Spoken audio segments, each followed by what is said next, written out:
Reports of Donald Trump's precipitous descent into mental unravelment have reached a crescendo, fueled by a lengthy Vanity Fair article by Gabriel Sherman. The piece describes a White House in crisis as advisors struggle to contain a president who seems to be increasingly unfocused and consumed by dark moods, and cites an inside source who suggests Trump is unstable, losing a step, and unraveling. MSNBC producer Kyle Griffin tweeted that Sherman notes that people who've spoken to Trump on the phone say he repeats himself over and over again, rambles in convos. It all sounds pretty frightening, considering this is the man who has the nuclear codes.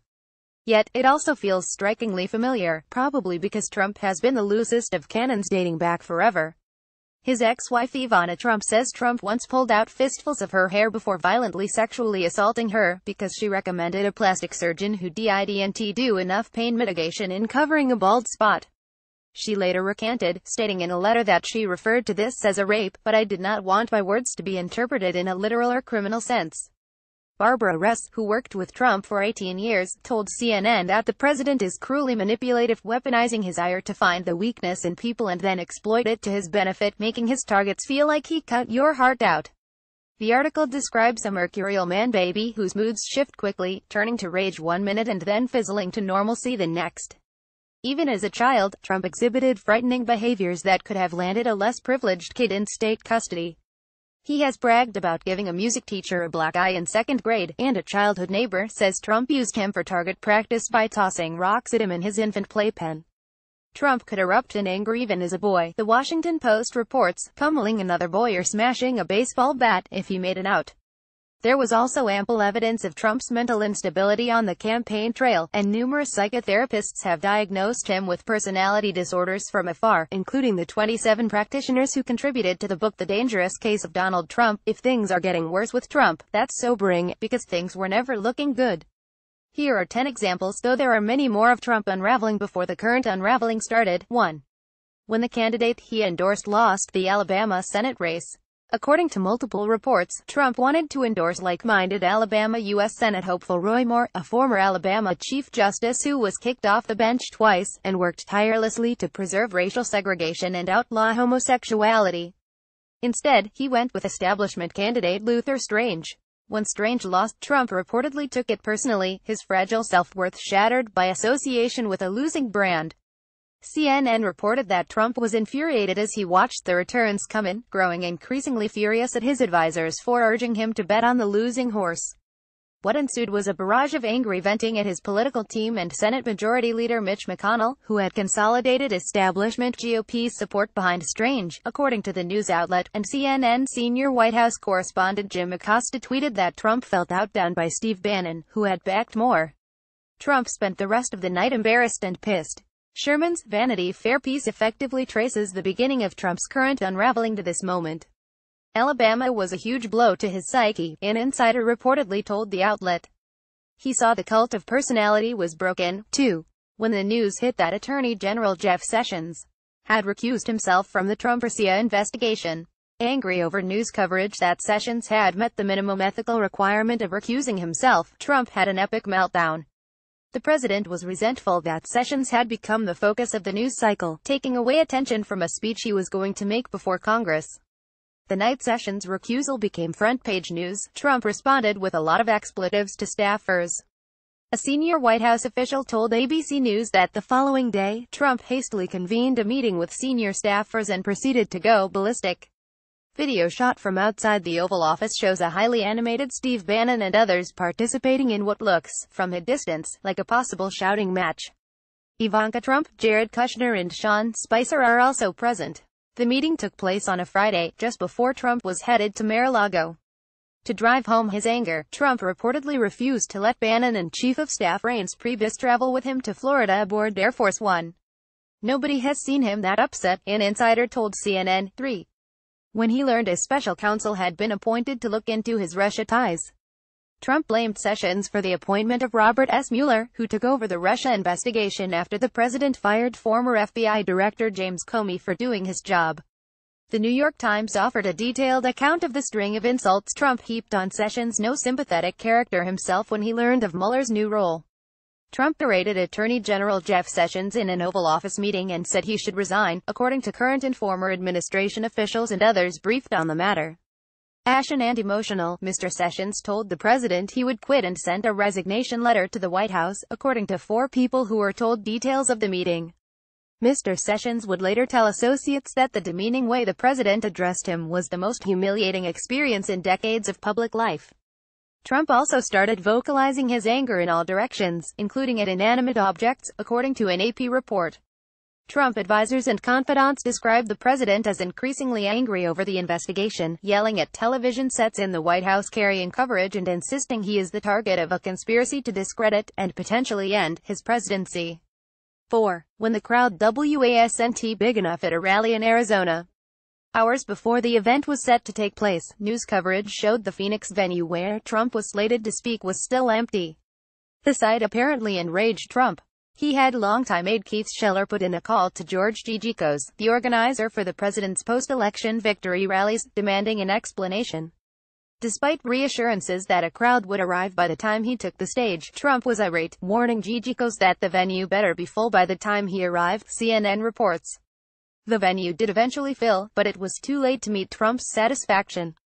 A few days later, Gigicos was fired. This kind of flare-up is not uncommon, a source told CNN.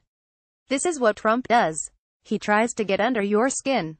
5. When he lost it over a broken microphone. At a rally in Pensacola, Florida in early 2016, Trump went on an extended angry rant against some poor audio worker who installed a mic that didn't work perfectly. "I don't like this mic. Whoever the hell brought this mic system, don't pay the son of a bitch who put it in, I'll tell you.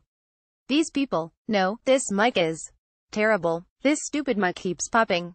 Do you hear that, George? Don't pay him. Don't pay him. You know, I believe in paying, but when somebody does a bad job, like this stupid mic, you shouldn't pay the bastard. Terrible. Terrible. It's true. And you gotta be tough with your people, because they'll pay. They don't care. They'll pay. So we're not gonna pay. I'll guarantee I'm not paying for this mic. Every 2 minutes I hear like boom, boom. Anyway, I hope it's okay for you out there, but it really is. Wow, you are really, look at that place, look up there, it's packed to the rafters. 6. When Congress passed a Russia sanctions bill. There is no country whose interests are more valued by Trump than Russia.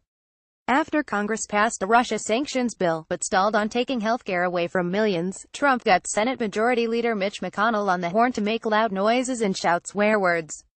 According to CNN, sources said the call quickly devolved into a shouting match as an irate Trump expressed his frustrations about the congressional investigation into Russian interference with the U.S. election last year and fumed about a Russia sanctions bill Congress passed that would tie Trump's hands on the matter. The outlet also notes that Trump cursed at the GOP leader, and then took to social media to rag at tweet at the senator. 7. When he yelled at an American ally. Just days after being sworn in, Trump had a phone call with Australian Prime Minister Malcolm Turnbull.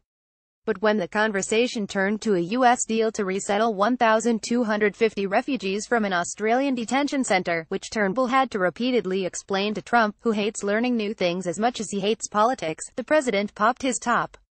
Trump began by whining that the exchange would make his administration look awfully bad, and eventually crescendoed with the declaration, "This is going to kill me.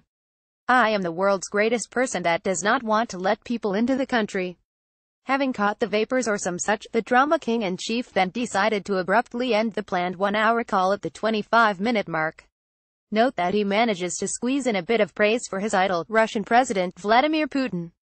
"I have had it," Trump says, as he angrily winds down the discussion. "I have been making these calls all day and this is the most unpleasant call all day." Putin was a pleasant call. This is ridiculous. 8. When the people who are paid to advise him advised him not to pull out of the Iran deal. Back in July, National Security Advisor H.R. McMaster and a few other senior staff members attempted to convince Trump not to scrap the Iran agreement had previously railed against. In response, Trump weighed all arguments presented, asked questions to understand complex aspects of the plan, and called for additional supplemental research to inform his decision. I'm kidding. He freaked out the way a baby might when you take his binky away. Per the Washington Post, he was incensed by the arguments of Secretary of State Rex Tillerson, Defense Secretary Jim Mattis and others that the landmark 2015 deal, while flawed, offered stability and other benefits. He did not want to certify to Congress that the agreement remained in the vital U.S. national security interest and that Iran was meeting its obligations. He did not think either was true. He threw a fit, said one person familiar with the meeting. He was furious. Really furious. It's clear he felt jammed. 9. When reports indicated the White House was a chaotic mess and had invented wiretapping charges. CNN reports that in March, Trump was enraged by White House leaks and reports that the administration was in a state of disarray. His seething anger over the deluge of negative press led him to fabricate charges that President Obama had tapped his phones in Trump Tower during the 2016 election season. It's hard to know if Trump was in a delusional state or simply lying when he made the false charges via a series of tweets. In any case, the Washington Post reports daughter Ivanka and her husband Jared Kushner were helpless to contain his fury. Trump was mad, steaming, raging mad. He was pissed. Christopher Ruddy, CEO of conservative outlet Newsmax and Trump golfing buddy, told the paper. I haven't seen him this angry. 10. When he forgot why he was there, again. This isn't an example of Trump having an angry outburst, but it does speak to questions about his ability to focus and remember important tasks before him. On Thursday, Trump called a press conference so the news media could capture him signing an incredibly evil executive order to circumnavigate Congress in his effort to destroy Obamacare, leave millions without health care and obliterate the legacy of the black predecessor he both despises and is infatuated with. That's obviously its own story. After remarks, Trump departed the podium and headed for the door, before being reminded by Mike Pence that he needed to sign the documents.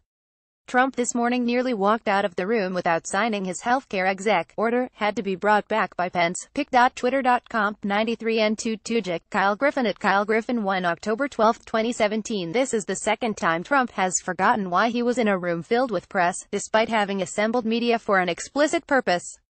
Back in April, Trump wandered out of the room without signing 2 executive orders. Pence hurriedly collected the documents and chased the president into the next room. While neither case is an example of Trump's extreme temper, they do raise questions about his mental state and short-term memory capacity.